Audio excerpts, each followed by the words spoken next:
What's up guys, From Cheng here with another Armored Core 5 tank design corner. This is part 4, and as I said before in the other videos, this is going to be covering less about the build and more about the weapons that make up the build of this tank. Right now I've got a laser cannon tank. This build actually became more popular back in 1.03, and a lot of people didn't use this back in 1.01 because back then laser cannons were not that good. They weren't that useful, and quite frankly the Kurosawa laser rifle could do most anything the laser cannon could do, but better, with the bonus being that it wasn't a cannon weapon, so you could put it on any AC and move while using it. But then 1.03 came along and it buffed up some of the properties of the laser cannon, and so you do see this quite a bit more, especially on the JP side.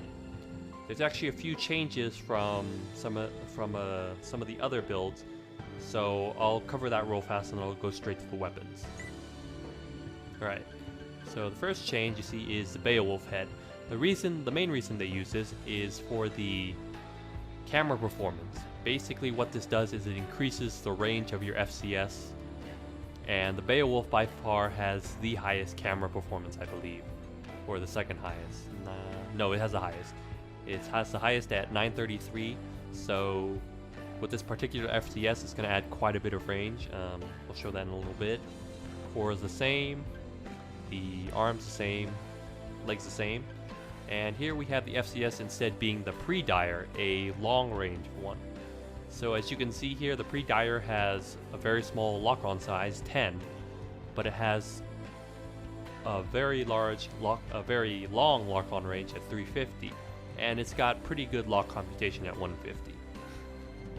As I said earlier, the the camera performance head stat of your head will actually increase the range of your lock-on. So right now it's listed as 350, but with the Beowulf you're actually fighting out at 400.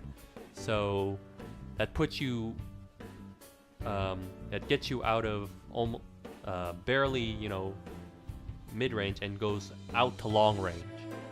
There's a few other choices. You could always choose the LR Uzume. It's got 500 range, but it's got a much smaller lock-on lock ring. So that's usually not the number one choice. You could also use the Sahar, but it's you're kind of drifting into mid-range at 280 with it.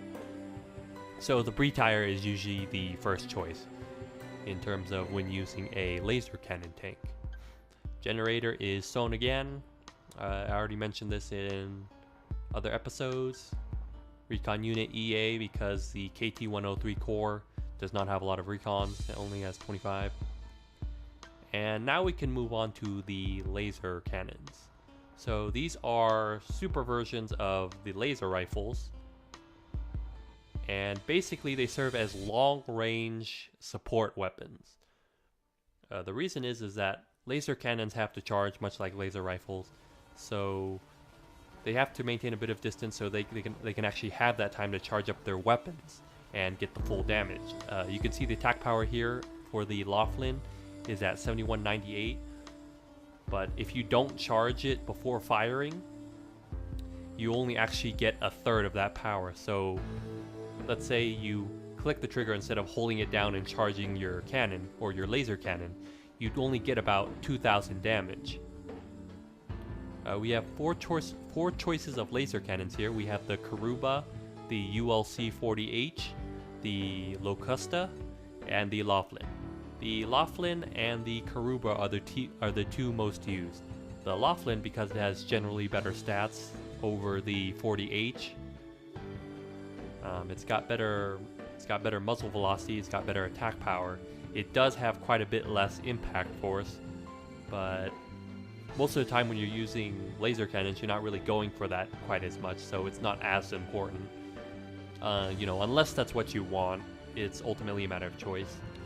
And then we have the Karuba, which is even more powerful than the Laughlin or the 40H. But the thing with it is that it only has 8 shots.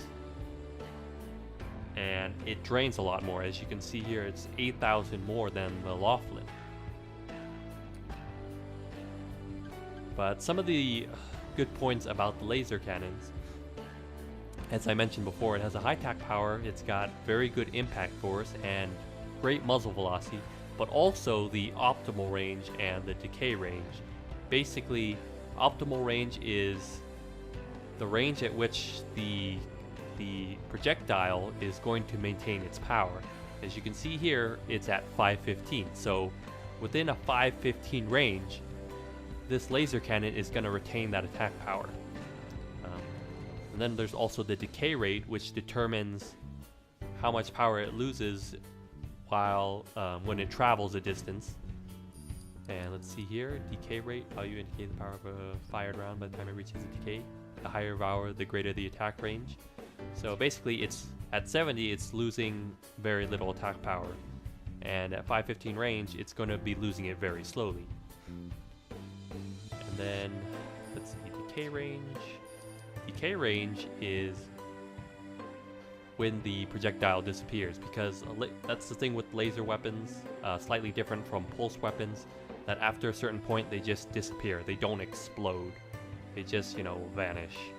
So decay range is 686, which is way greater than the optimal range. So you really don't have to worry about it dissipating before it hits its targets, as long as you're within, almost 700 range, which doesn't really matter because the highest FCS range you can get is 500. Another few good stats that it has is the base lock-on time. It's really low at 36, and the reload time 186, which is I think better than a sniper rifle. But it's still quite low, and it gives you plenty of time between shots. So there's not like a long wait period. Ammo capacity is at 20, so that's fairly good. Gives you plenty of shots to use, and if you need to, just waste a few shots to get the enemy to hide behind cover. As I mentioned before, the laser cannon is a support weapon because it needs to maintain a bit of distance in order to charge its weapons. If you're up close with your opponent, they're going to be able to rush you and force you to either take a shot without being able to fully charge the cannon, and you won't be getting all of that damage. The high muzzle velocity of the weapon means that it works, even with a fairly large amount of distance between you and your opponent, you're still going to be able to hit them with a fair amount of accuracy. And speaking of accuracy, as you can see here, the Laughlin has 97, which is pretty damn high. So combining the muzzle velocity and the firing accuracy, as well as the low base lock-on time, even at 400 range, you're going to be hit with a high degree of accuracy, as long as you have a red lock. In the shoulders, we have the Danabad subcomputer. Basically, this is just to accelerate the lock-on time.